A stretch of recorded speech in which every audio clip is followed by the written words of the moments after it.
You're listening to an Airwave Media Podcast.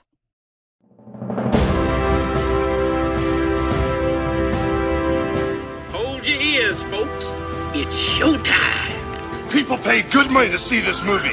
When they go out to a theater, they want cold sodas, hot popcorn, and no monsters in the projection booth. Everyone pretend podcasting isn't boring.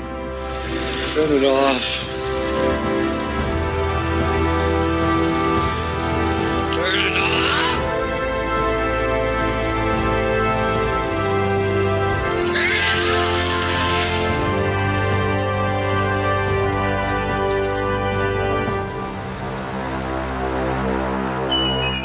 You sweat, but you don't dare move. You want to scream, but you can't. Terror grips every nerve in your body, and your heart is beating so fast, it feels like your eardrums are going to burst. You swallow hard, and you realize there is nothing you can do but wait and squirm. Now American International Pictures presents Squirm, the ultimate horror. Millions of writhing, seething creatures oozing out of the mire, shocked into a frenzy by 100,000 volts of electricity, driven by an uncontrollable urge to feed on human flesh. Squirm, rated R, under 17, not admitted without parent. Hey folks, welcome to a special episode of The Projection Booth. I'm your host, Mike White. On this episode, I am talking with director Jeff Lieberman about his new book, Day of the Living Me, Adventures of a Subversive Cult Filmmaker from the Golden Age. I think you're going to enjoy this discussion. I definitely had a great time talking with Mr. Lieberman. We talked about some of my favorite films of his, Squirm, Blue Sunshine, Remote Control. He's got so many great movies. Definitely, if you are into his films, or even if you're not, you need to read this book. It is wonderful, and I will include a link to where you can buy it in the show notes. Enjoy. So I have to tell you, I loved the book. It was fantastic. Great. Music to my ears. I can't even call it a labor of love. I don't even know what it was. For me writing a book, it was such a novelty. I'll use every cliche, uncharted waters. You know, it just, I never did this before. I don't need the money. So, you know, what's my motivation? And my motivation basically is for guys like you to say what you just said. You enjoy the book and you dig it, and, you know, and maybe get something out of it. That's the other part of it that people have told me from the point of view of a young filmmaker and going through all the confusion and everything. So, you know, it's all to the good. It's my way of giving back. Don't I sound like Sally Field? Had you written about this stuff before? I'm trying to remember the intro to the book. It almost sounded like a lot of this stuff existed and you were just kind of pulling it all together. Right. That's exactly right. I wrote down, not a diary, but I would tell these stories, what happened, you know, right fresh in my memory. And I give all the credit to my wife, Joanne, because she said, and, you know, and when I tell the stories, I initially would tell it to her, but I would recount it at dinner parties and things like that. And then eventually at, you know, screenings with 200-300 people in the audience. And she said, you should write this stuff down. You know, I said, well, I remember it. And then I took her up. I did write it down over the years. And then it was just a question of putting it all in chronological order, and then it becomes a book. I never intended it to be a book until I decided, let's see what happens, and I put it all in chronological order, and then saw there was a through line, and the through line was this nut job, which happens to have a similar name to my name. And I said, yeah, well, this is pretty cool. I mean, maybe, you know, people would dig this. I had no idea how people would react to it, but I'm getting very positive feedback, so it's great. It helps try to put a logic to the stuff that you've written and directed over the years, because you look at your filmography and it's so amazing to see just all the different types of stuff that you've done over the years. And then this helps actually put it into such context that it's like, well, of course, Blue Sunshine's going to come after Squirm. Of course, Remote Control is going to come after Just Before Dawn. Yeah, it makes sense now reading the book. You fucking nailed it. That, it's like, I don't have a plan, but when you read it, you go, yeah, exactly what you just said. That, yeah, of course, this guy would do this and this guy would do that, but I'm that guy. I don't know it at the time, but I know it now. That's great. I should interview you. I'm so fascinated, too, by your process. And just, you talk about going to that yellow notepad and the way that you go through these ideas and everything. It's just so fascinating to read that, and like how different things will trigger different ideas for you, like where you get the idea for Squirm, where you get the idea for Blue Sunshine. It's just like, oh, this is great. It was such a nice way to like kind of peel the top off your head and look in there and see how that creative process works. Yeah. And, so many times I've been at these, in the Q&A after screening movies, and they say, how did you get the idea for this? Or how do you get your idea in interviews? How do you get your ideas in general? And it's like, it's kind of question, like it's not an answerable question, because everybody has a different creative people. They could be painters. You ask a painter that question, it's like they'll just look at you. You don't know. But when I broke it down in the book, it was just by memory of step by step how I did it. It's the first time I ever articulated how I got the ideas for each thing. And that was the interesting thing to me, because I have a very good memory. So when I zeroed in on what I was thinking at the time and the gestalt of a lot of them are married to the time, which any artist, in any field, it's a reflection of the time they live in, so they're not in a vacuum. So when they come up with something, even if it's unconscious, it's a product of their environment, where they are, and what's going on, in society. There was no reason for me to put that down on paper until I did this. So, I can't teach people how to come up. It's like, oh, read my book and you'll get great ideas for movies. No, because you can see it, but it's a way of thinking, and I'm me, and the person reading it, they're not me, so they're going to have their own way of doing that.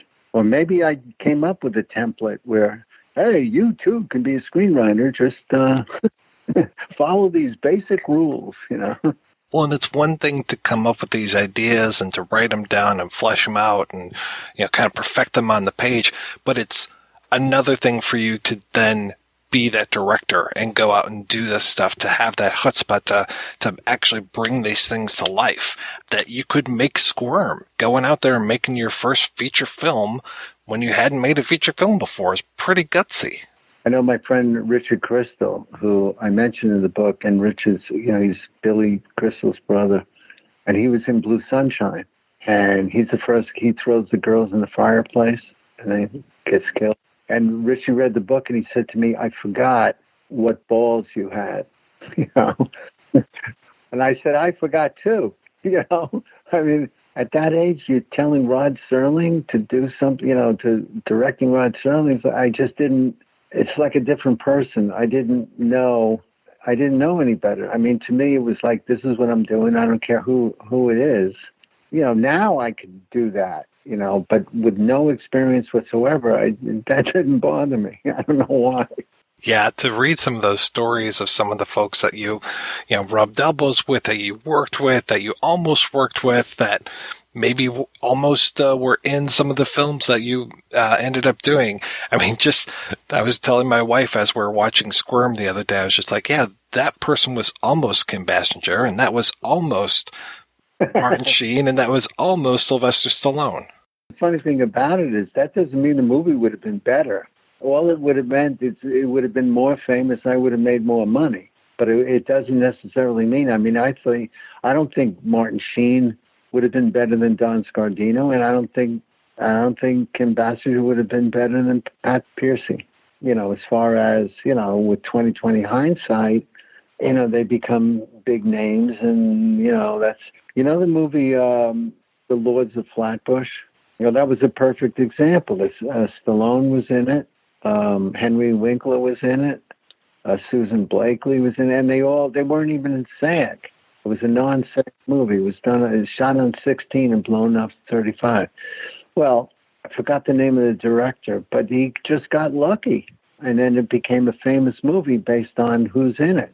But it wasn't who's in it when he made the movie. It was called Sexual Freedom in Brooklyn. I read the script. It's just luck, pure luck. And had I gotten those people, I'd look like some kind of casting genius where that's 20/20 hindsight. But as it is, you're working with Rick Baker, so you have those incredible special effects that you have.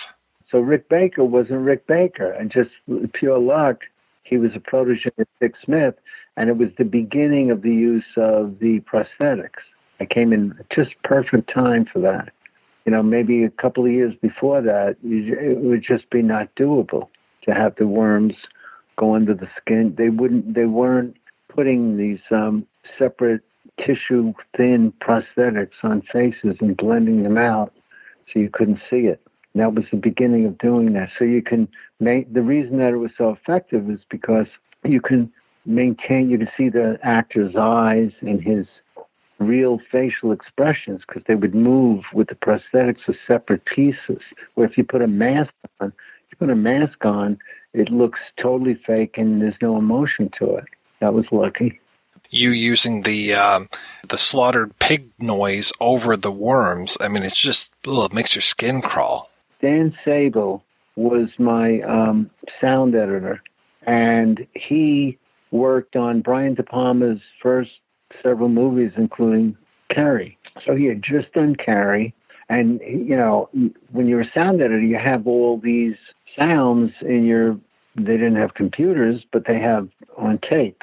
So what is the sound of a worm? No sound, right? It must make some sound. If you were like a tiny little microbe, you probably hear these worms.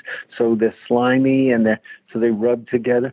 Anyway, Danny was miffed of what to do with the worms, and he was way off. And I said, let me think of what a thing that's kind of like the skin of a worm rubbing against another. I just rubbed two balloons together. I did this at home with a Wallensack tape recorder, and I rubbed two balloons together in different speeds. And then as far as the pinchers of the worms, I used a big shear, like a shear, big scissor. And I recorded that too. And so Danny put them on separate tracks. And then I said, now if we have just a few worms, you use the first one, which is the balloons in 3 different speeds. And then if you see a lot of them, you just keep doubling up and tripling up until a whole sea of worms. And that's what you're hearing. But as far as when the worm opens their mouth, Danny says, I got this thing from Carrie. And in Carrie, Brian De Palma used that effect, and it was a pig being slaughtered, the scream. I said, great, we sunk it up to the mouth. I said, you're going to argue with me that worms don't scream? How do you know? You're not a microbe. You can't, just because you can't hear it doesn't mean they're not screaming. So that's how we came up with it. I have to tell you that of all your films, it's tough for me to choose which one I like the most, but I have to say that Blue Sunshine is up there. Some of the visuals in there are just so striking, especially the bald women. It just really takes your breath away. Blue Sunshine has gained sort of I hate to say, everything is a cult. You make a movie, 12 people like it, it's a cult, But in that case, it's like a pop culture. Blue Sunshine is like a pop culture thing of the time, which is great. For me, it's fantastic because that's what I was doing. I was doing something that was specifically in the 70s about the hippies becoming mainstream and establishment. And so it's so time-stamped, and it should be. Like I said to somebody, if you're going to remake Blue Sunshine literally, not modernize it with different drugs and stuff, but literally remake it, you'd wind up doing a very expensive period 70s movie. You'd have to get 70s cars, 70s everything. And So I looked at it when I watched the movie. I go, well, I made a 70s movie, only I was doing it at that time, so it didn't cost that much. You know what I mean? Like, you see so many things on Netflix that people are making new things that for some reason take place in the 70s. I don't know what it is. They think that the 70s is going to rub off on the thing, but literally you see, and then some of them are confusing because they have all 70s cars and a 70s look and telephones, and then when it comes to telephone, they have a cell phone. I go, well, how come they're driving a beat up 75, you know? Do you notice that? I mean, it's all over, but it's a 70s movie. It has the look of it. It's very authentic. We shot it all on location. It's a timestamp. That's the only way I can put it. I remember really enjoying the music for that one as well. Charles Gross, it's fantastic. It's not what you know, the one thing I told him, you know, I don't know if you're filmmakers listening, but when you talk to somebody who's doing your score, it's basically a process of, if you like their work, you just tell them what you don't want, like, you know, for sure you don't want, but you can't tell them what you do want. That's their job, basically. And in this case, I said, I don't want anything, even though it's drugs and even though LSD, and I don't want any 60s trippy rock, you know, all that obvious stuff. I don't want any of that. So that was, you know, kind of surprising to him, but that's the reason why the score is so good. I mean, it would be terrible if I did, like, you know, whatever the score was for Peter Fonda's The Trip, psychedelic stuff, that would make the movie, like, really corny now. So it was really cool what he came up with. It was great. I knew it as soon as he did it. I knew immediately he nailed it. What's been your experience over the years working with actors and learning how to deal with actors and how to direct people? It's called Earn While You Learn. I didn't know shit from the beginning, and literally, you learn by doing it and figuring it out. If somebody would have told me how to do it, it would have saved me a lot of headaches, but now I know how to do it.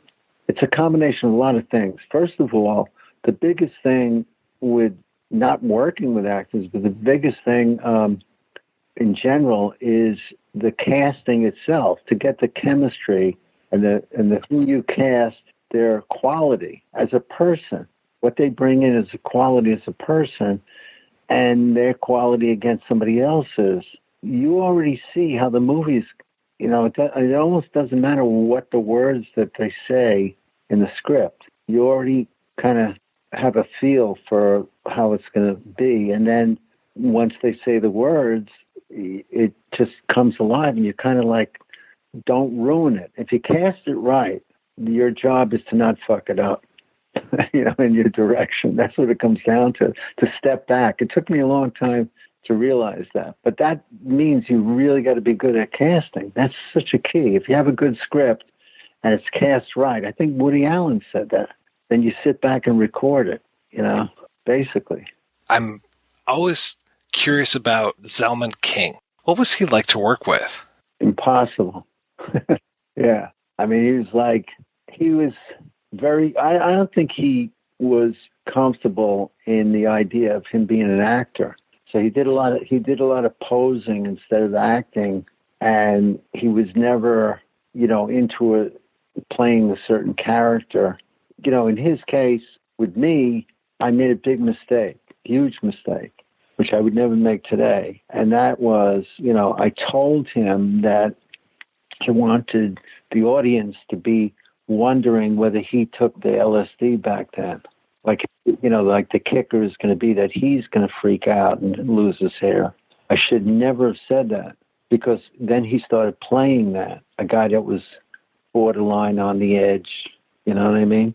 And that was a big mistake, because what I would know now as an adult is that it was implicit in the script. Like, I wrote that script, so I knew when I was writing it, the audience might think that. So the worst thing you could do is have the actor play that, right? So it becomes like white on white, and that's what he did. And I think that was to the detriment of the movie, and that's my fault. But it doesn't seem to bother, you know, It's really funny. Everybody says he looks like Sean Penn in the movie. And then once they said that, I go, yeah, that's right. He does look like Sean Penn. You tell a story in the book about working with George Kennedy and the horses, and I love that story. Yeah, George, was in so many Westerns, and I just figured it's a slam dunk to have him. We have a horse in the movie Just Before Dawn, and I just thought, well, one thing this guy knows how to do is ride a horse. I've seen him in all these movies. And then I found out in his contract that specifically you can't film him getting on or off a horse. It was like really weird. Like they didn't say you can't film him on a horse. That would have been, we wouldn't have cast him because it's part of the movie. But just getting on and off. So it piqued my curiosity. So I told my assistant director at the time, Fred Berner, like, when George has to get on the horse, I told him about the contract. I said, let's go check out what they're talking about. Like they don't want us to film. And he said they're doing it now. And they went off and they were outside of our shoot where we were shooting about, 200 yards away. And they had a work light going. They had a couple of Teamsters. They had to lift him up and put his stomach on the saddle. And then the horse was started to rotate. And his legs were out, his arms out, and they're shoving his other leg over the horse to get to, and it was pretty funny. But I could see why, this is a forest ranger, and it really wouldn't have worked in the movie, or any movie for that matter, unless it was a Mel Brooks movie. And then once he was on the horse, he stayed there. He never got off. Because for the same reason, he'd have to get guys to take one leg and put it over the other. So I felt bad for the horse, though, that's for sure. Can you imagine he's in one of those movies where they go, okay, boys, saddle up, And then they cut to him, and everybody's looking at their watch. By the time he's mounted and ready to go, the bad guys are in Mexico already. One of my other favorites of yours is Remote Control. I love the look of the movie within the movie, the actual videotape that the people are watching. It floors me every time. It looks so great. That caused us a big problem that only people that make movies would understand, and that was that, I didn't want to say this in the book because you'd have to have seen the movie to understand this, but the people, there's a thing called a completion bond, an insurance bond to make sure, that you can make this movie with this budget. And although I was cleared, I always came in on budget. So the bond people had no problem with me directing it, but they had a big problem with the script because they thought, in reading the screenplay, that we were basically shooting two movies, that the old black and white movie was a separate entire movie, and then we're going to just keep cutting to it. So it really took, I remember we had a big meeting. They wouldn't bond the movie because they said, there's no way you could do this. And I had to literally say, you see this scene in the script? And we went page by page. So I said, now I go action, they do this, and it's ends. We're not shooting any more. But it gives the illusion, obviously successfully in the movie, that there was an entire movie called Remote Control, made in the 50s. See what I'm saying? But it was so convincing to them that they couldn't get in their head, I'm only going to shoot these specific scenes, and that's it. And we're fitting that into our schedule, and there was no problem. We had no problem with scheduling. That must have been a lot of fun to be able to shoot that type of throwback footage. But I wish I kept the automatic knitting machine.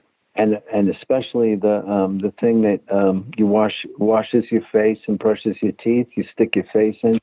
The reason I did those things is that I love the 50s sci-fi movies that predicted the future. Even if you look at movies that were done much more recently that predict the future, they're always so off in their predictions. I think somebody told me Road Warrior was supposed to be 2021 or something like that. Like one of the not too distant movies predicted in 2021 to be post-apocalypse, you couldn't be more off, In the 50s movies, they would do this all the time, and then they would always have something that actually resonated in the future that they did, just whatever sticks to the wall, and one of the predictions actually happened. So I figured, wouldn't it be cool to have all these crazy inventions in the movie like they used to? And then one of them actually became true, which was home video. So I came up with the automatic knitting machine, which really didn't happen, and the automatic face washing, toothbrushing machine in your bathroom that didn't happen. But when she says, look, movies in our very own home, and she puts what they would do in the 50s, because if they were making a movie in the 50s and predicting that, they wouldn't know about videotapes, so they would have film reels that you stick into this machine under your TV, and you watch the movie in your very own home. And sure enough, we had a version of that 30 years later, 40 years later. I think I ended up buying that Blu-ray from your website. Is that the best place for people to get that? Yes. Don't buy it on eBay. It's more money. Not that much more, but it's like $4 or $5 more. If you buy it on JeffLiebermanDirector.com, which is my website, I'll repeat that. All one word, JeffLiebermanDirector.com. You'll see both international and America sales, and it goes direct. I go on eBay, and the reason I put it on eBay is to stop these people. I saw somebody $900, super rare, and then another guy discounted to $580 plus $20 shipping. And how do you stop these people from doing that? And the only way I could think of is, well, I'll put it up on eBay for $26, and that is the only way I could do it. So that's what I did. But if you go to what I said, JeffLiebermanDirector.com, it's even cheaper, and I pay for the shipping, free shipping, if it's domestic. There was one moment in your book that I did not expect at all. I love how you preface it with this whole idea of like, I'm going to do a flashback, and I don't want to do a flashback, but you have to like tell this one story before you get to the other story. Telling the story and telling the follow-up to the whole Sonny Liston thing. I was almost in tears reading that. Yeah. 2 other people told me that. Every single thing in the book is true. I'm thinking, wow, I don't have to I wouldn't make up anything, but I wrote it all down at the time, and it's all true. But that encounter with Sonny Liston when I was a kid, and Geraldine Liston remembering when I made the documentary for HBO, I was in tears when she remembered little Howdy Doody, which was me. She couldn't, it's like, first of all, she wasn't thinking about Howdy Doody and a little white kid from back then, and secondly, from 1962, and then realize I'm the guy that's interviewing her. It was just too much. It was really a great moment. What my regret was, I don't know if I mentioned this in the book, but it was very foggy out, and there was some question whether I could get back to, fly back to Los Angeles that night. And they were all, so she said to stay, in the hotel I was at. And she said, let's get Jeff on the boat. She wanted to shoot craps on the boat. They have in St. Louis, all these places have crazy rules where you can't have a casino, but you can have it. It's on the water, but it's not really on the water because the boat is not going anywhere. And to this day, when somebody says, Jeff, what do you regret in life? Up there in the top 5 has to be that I didn't stay and shoot craps with Sonny Liston's wife, Geraldine. I mean, what an idiot I was. I know why I did it. I was very busy doing something else. I had to get back to L.A., but that's not a good reason. Did you ever find yourself, as you're writing about yourself, did you ever find yourself at a loss as far as like, what happened? Did you have to consult with other people and say, what happened here? I don't remember this part. No, I'm telling you that I have one of these memories where I don't know what the real definition of photographic memory is. Somebody knows it, came up with the term. But when I remember something, I remember the visual, like where I was standing when something happened. Literally, I could tell you, I could draw a picture of a room and say where I was and where the person said this. Like the whole story when I was doing, got kind of mixed up with the mafia in Little Italy. And I remember the layout of Larry's bar and where each person said what they said and where I was, like from my point of view. That's how I remember things. It's like a visual memory. It's never remembering something without the vivid visual. It just comes together. And then I have, my wife to verify if I have any question. She was there. Not physically at the things when they happen necessarily, but certainly if I came home and told her that. So she remembers that too. And then, there was only one thing that I questioned my own memory about because it seemed so outrageous.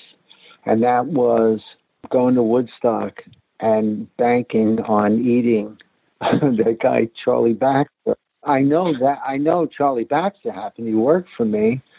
I couldn't believe my own memory that the entire Woodstock Festival was put in the hands of somebody who had absolutely no previous history in catering to feed, God knows how many people. And it turns out that I know Michael Lang, who produced the Woodstock Festival. He's in it, the guy with the curly hair on the motorcycle. And I was up in Woodstock, the real Woodstock, not where the festival took place. And my cousin used to date him. That's how I knew him back in high school. So I was at this barbecue, and I said, Michael, I'm going to tell you, I know you hear a million Woodstock stories because you're you, but did Charlie Baxter, and I told him that Food for Love, and Charlie Baxter, he had absolutely no experience, and you gave him, and Michael's head was going up and down like one of those bobble dolls. And that was verified. It's like, he could have said, you're out of your mind. Where did you get that from? But that was the most, because that's the most hard to believe thing in the whole book that I can't believe, except I say, this is reality. This is what happened. And he verified it. He should know.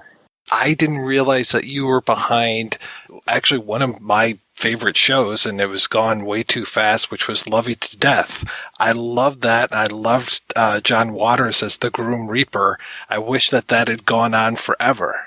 It would have gone on forever, except for the fact that they just changed.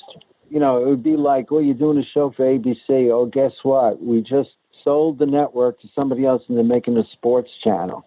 That's basically what happened. They changed Court TV. They changed the name to True TV, and True TV meant hidden cameras at a stop sign, people going through and talking their way out of tickets, that kind of, like, nothing to do with doing scripted, where our show was the first scripted show for Court TV to get out of, they were out of just court, like OJ trials, and they were trying to expand down into scripted stuff, and they were doing documentary stuff. But to go from that to hidden camera pranks and stuff, it was just didn't fit the format. So that was the end of the show. It's too bad. I asked you where the best place to get remote control is. Where's the best place to get your autobiography, Day of the Living Me? Get it on Amazon. Or I just always wanted to say this, but it's bullshit, but I'm going to say it anyway. Or where better books are sold. Yeah, that's what they used to say, like, where better books are sold. So, like, I want to go to one of the places that they don't sell the better books. You know what I mean? Like, what if they filter out the good books, and they only sell, but they always say that. It's like saying we accept major meta credit cards. Well, what's a minor credit card?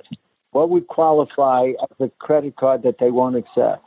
But anyway, yeah, Amazon.com, Day of the Living Me, and my name, and available in Kindle and paperback. And I suggest if people are fans of mine and this pandemic shit is over, normally I time this whole thing. I figured I'm going to do personal appearances because people want to talk to me and sign it, right? You can't sign a digital thing, but you can sign a paperback.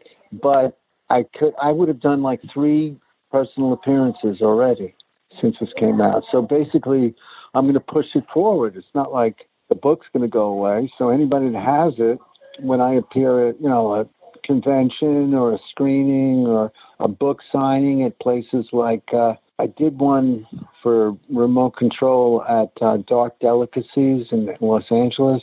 I would probably have done that already with the book. There's a place called Forbidden Planet in Manhattan. I probably would have done it already there, where I could meet the fans and sign the book. So I'm just going to push it forward. And when we're back to normal, I'll be doing it. So that's one of the reasons to buy the paperback. And then they can get it signed by me at some point. I wouldn't, like anybody that bought the book, I'm not going to charge them for me to sign my own book. See what I'm saying? On the other hand, if I went to these things, I would have a whole pile of books to sell, but it's not going to happen. I gotta say kudos on the cover art. Whoever did that, it's really clever. I love seeing the people in the audience. Yeah, Rick Trembles. We worked together. It's so great. I went to the School of Visual Arts, and I was just all smiles working with Rick. I knew who he was. I loved his work. And I just thought, this would be great to have him do this. It's just working with him, the back and forth, brought me back to when I was in art school. It was just a great collaboration. He did a terrific job. I love it. It's fun to look at. Every once in a while I check it out. And the back, everything about it. Rick Trembles in Montreal. Well, thank you so much. This was great talking with you. I really appreciate this. Thank you. I love this kind of thing.